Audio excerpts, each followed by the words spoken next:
ঐ কালি খেল চালানে নাই? মই চোৱাই নহ'ল ন, মাইকেলত কাজিয়া লাগি হৈ থাকিল, এতিয়া হাইলাইট চাই আছোঁ। কালি নিউজিলেণ্ড জিকি গ'ল বে। লগা আকৌ চিলনী ঠোঁট কলম টনটনীয়া চিলনী ঠোঁট। উস্তাদিটো আহিলে আৰু বুম ফুটাব এতিয়া আহি পানি এগালমান। আহা হাবিবি কভি আহিবি। কি খবৰ? বঢ়িয়া বঢ়িয়া বঢ়িয়া। ৰাজদা, তোমাৰ কাৰেণ্ট টাইমত চবতছে বেছি মানে বলাৰৰ ভিতৰত কাক ভাল লাগে? মোৰ এতিয়া বৰ্তমান বৰুণ চক্ৰৱৰ্তীকে ভাল লাগে, বেষ্ট বলিং কৰি আছে এতিয়া বৰ্তমান। মোৰো আৰে ভাই বৰুণ চক্ৰৱৰ্তী নহয় বৰুণ ধাৱান। বডি দেখা নাই নি তাৰ? তেৰা ধ্যান কিধৰ হে কে তেৰা হিৰো ইধৰ হে। 6 to 70 মিটাৰ প্লাছ মাৰিছে আকৌ। ৰাজদা, তোমাৰ চবতছে বেছি বেটছমেন কাক ভাল লাগে?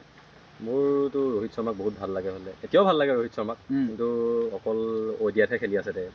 তাকেতো আৰে ৰোহিত ছেত্ৰী, আৰে কি ডাইৰেকশ্যন কৰে বে।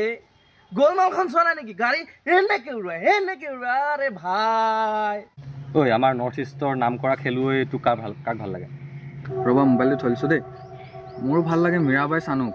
তাই যেইবাৰ খেলে মানে ষ্টেটতে হওক লাগিলে অলিম্পিকতে হওক চবতে মানে চিলভাৰ ব্ৰঞ্জ আহে। আৰু তোমাক? মোক সৰু পথাৰৰ লভলীনাকে ভাল লাগে। লভলীনা বহুত ভাল খেলুৱৈ হয়। মোৰতো লন বলৰ নয়নমণি শইকীয়াক ভাল লাগে, তেখেতে ভাল খেলিছিলে হ'লে। মই যে এতিয়া বৰ্তমান লন বলটো যে হয়, এই নয়নমণিয়ে যেতিয়া খেলিছে মই তেতিয়াবাহে চিনি পাওঁ। হয়, কিন্তু এইবোৰ আমাৰ ল'ৰা ছোৱালীক আমি প্ৰশিক্ষণ দিয়াটো আৱশ্যক। হয়। ইয়াকতো সুধি লাভেই নাই আৰু। ই অকল বলিউডৰ নোৰা ফাটিকে চিনি পায় আকৌ।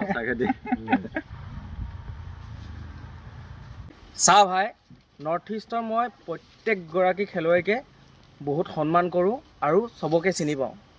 আৰু শুনি ল, মই ভাল পোৱা খেলুৱৈৰ ভিতৰত ৰিয়ান পৰাগ, হিমা দাস আৰু উমা ছেত্ৰী। আৰু বহুতো আছে, তহঁতি শুনিবি নেকি? আমি যিমান ভাবিছিলোঁ তাতকৈ বহুত বেছি জানে, হয়তো আমাতকৈ বেছিও জানে। সেইটো কাৰণে মানুহক কেতিয়াও জাজ কৰিব নালাগে মানুহৰ ৰং ৰূপ দেখি। সেইবাবে আমি আমাৰ নৰ্থ ইষ্টৰ প্ৰত্যেকগৰাকী খেলুৱৈক আমি সন্মান আৰু শ্ৰদ্ধা কৰাটো একেবাৰে আৱশ্যক। আৰু আমাৰ নৱপ্ৰজন্মক আমি খেলৰ প্ৰতি আগ্ৰহ কৰি নিয়াটো আমাৰে কৰ্তব্য, নহয় জানো? হয়।